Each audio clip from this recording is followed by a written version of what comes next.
ਮੱਝਾਂ ਦਾ ਗੋਬਰ ਹੈ, ਇਹਨੂੰ ਜਿਹੜੀਆਂ ਆਉਂਦੀਆਂ ਨੇ ਹਵਾ ਤੇਨ ਉਹ ਥੱਪ ਕੇ ਹੱਥਾਂ ਦੇ ਨਾਲ ਤੇ ਫਿਰ ਧੁੱਪੇ ਸੁੱਕਣੇ ਪਾਉਂਦੀਆਂ ਨੇ। ਉਹ ਦੀਵਾਰ ਦੇ ਨਾਲ ਹੀ ਵੇਖ ਲਓ ਤੁਸੀਂ। अस्सलाम वालेकुम, बिस्मिल्लाहिर्रहमानिर्रहीम। अल्लाह ताला दी रहमत करम और शुक्र नाल आज दा व्लॉग करना शुरू। मन पूरी उम्मीद तुसें ठीक है, वदल तंदुरुस्त रखे, दुख दर्द तकलीफां दूर रखे। साडी दुआ है कि साडे वेखण जिथे रहन खुश रहन। अज जुमातुल मुबारक है, तुहानूं सारिआं नूं जुमातुल मुबारक। ते साडी दुआ है कि अज जुमातुल मुबारक साडे वास्ते बाइस बरकत होवे, आमीन। ते इसे दुआ दे नाल अज दा व्लॉग करना शुरू। मैं पिछे एक वीडियो अपलोड की है 2 दिन पहलां या 1.5 दिन पहलां, इन्ना टाइम हो गया, मतलब 1.5 दिन पहलां हो गए। अच्छा, साग वाली सरसों का जो साग होंदा ना, गंदलां का साग जिन्होंने बोलते हैं, वो मैं वीडियो अपलोड की। वो मैं तुहानूं एक गल दस्सिया सी, मैं इत्थे नाल बैठिया हा सीढ़ियां दे, उत्थे मैं तुहानूं एक गल शेयर की ही। मतलब जेह्ड़े पिंड वाले होंदे ने उन्हां दे दिल जेह्ड़े होंदे ने ना, वो बड़े वड्डे होंदे ने। ते इह गल बाकी सच है। मैं तुहानूं अज प्रैक्टिकल दस्सां दा, मतलब असी साग पकाया रे 2 दिन या मतलब कह लो 3-4 दिन हो गए ने। वो वीडियो मैं परसों अपलोड की तो उस 2 दिन पहला साग बनाया है। मतलब सानू 4-5 दिन हो गए ने साग असी बनाया है। नानके अज मैनू नानके थोड़ा जिहा कम्म हा तो मैं उत्थे जाना हा, लेकिन उन्होंने फोन आया, कहते तुसीं आ जाओ, असीं तुहाडे वास्ते साग आंदे है तो असीं चीरने पे हाँ, तो तुसीं आके लै जाओ भी।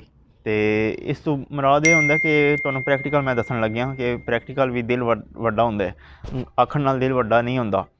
तो मैं असी अज नानके गए हाँ, उन्होंने साग असीं गए तो उत्थे चिरन लगे है।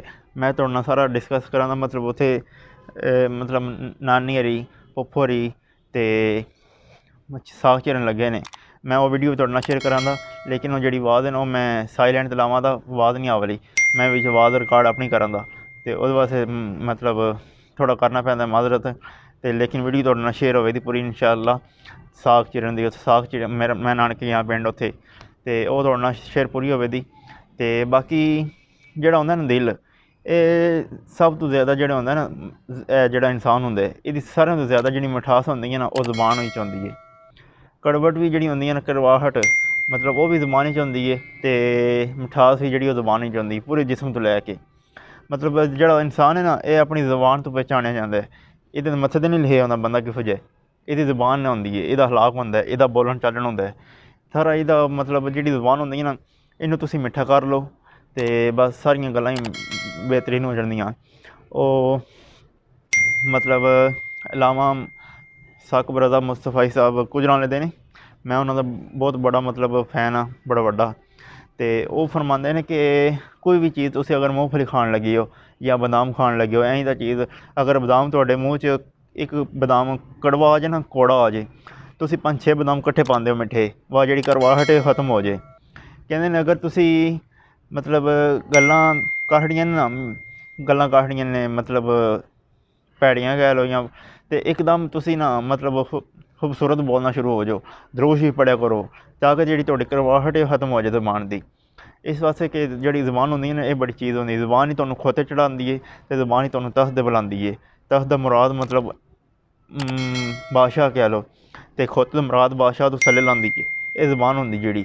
तो बाकी तुसीं वीडियो इंजॉय करो, वीडियो बड़ी वधिया होने वाली, बड़ी बेहतरीन होने वाली है। तो नानके दा तुसीं माहौल भी वेखो, उत्थे पापड़ियां छापड़ियां थापड़ियां छापड़ियां पेइयां ने। तो पिंडां दा माहौल जेह्ड़ा होंदा ना, बड़ा बेहतरीन होंदा यार। जेह्ड़ा साडा पिंड है, इहदे वल नहीं है, लेकिन साडे तो तकरीबन 2.5 किलोमीटर, 250 किलोमीटर, 250 या 300 किलोमीटर के फासले ते पिंड ने ढेर सारे। तो उधर बड़ा देसी माहौल है, मतलब ज़्यादा देसी माहौल, जेह्ड़ा उत्थों 25 साल पैह्लां हा, 25-30 साल पैह्लां हा ना, इंडिया विच पाकिस्तान विच। ते ओह् माहौल आह्ले भी उत्थे आए। तो इंशाअल्लाह फिर तुसीं वीडियो वेखो, तो मैनूं इजाज़त दिओ। ओके, अल्लाह हाफिज़।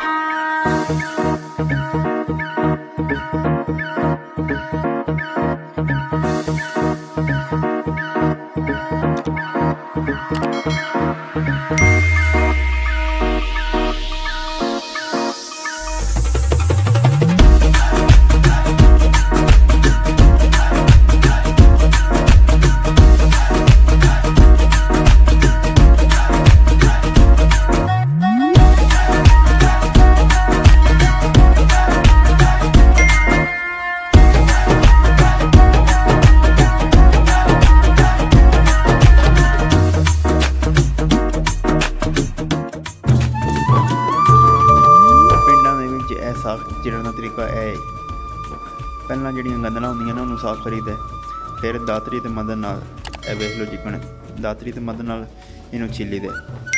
ਤੁਸੀਂ ਛੁਰੀ ਨਾਲ ਵੀ ਛਿੱਲ ਸਕਦੇ ਹੋ ਅਤੇ ਲੇਕਿਨ ਪਿੰਡਾਂ ਵਿੱਚ ਦਾਤਰੀ ਨਾਲ ਚੀਰਦੇ ਨੇ।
ਇਹ ਮੱਝਾਂ ਦਾ ਗੋਬਰ ਹੈ, ਇਹਨੂੰ ਜਿਹੜੀਆਂ ਆਉਂਦੀਆਂ ਨੇ ਹਵਾਤੇਨ ਉਹ ਥੱਪ ਕੇ ਹੱਥਾਂ ਦੇ ਨਾਲ ਅਤੇ ਫਿਰ ਧੁੱਪੇ ਸੁੱਕਣੇ ਪਾਉਂਦੀਆਂ ਨੇ।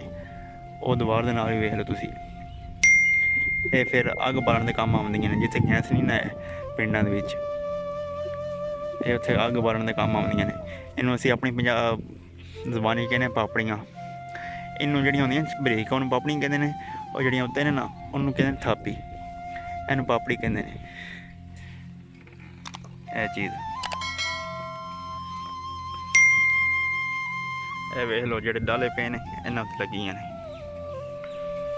ਇਹ ਪਿੰਡ ਦਾ ਮਾਹੌਲ ਜੇ। ਇਹ ਖੂਹ ਹੈ ਇੱਥੇ, ਜਿੱਥੇ ਪਿੰਡ ਵਾਲੇ ਬੰਦੇ ਫਾਰਗ ਹੋ ਕੇ ਇੱਥੇ ਫਿਰ ਬਹਿੰਦੇ ਨੇ।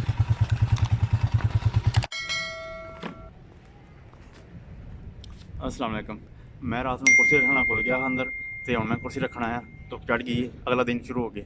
अच्छा, अगर तुम वीडियो अच्छी लगी लाइक शेयर सबसक्राइब कर दियो, बैल आइकन का बटन दबा दियो ताकि मेरी जी नवी वीडियो आई थोड़े को आसानी ना पहुँच सके।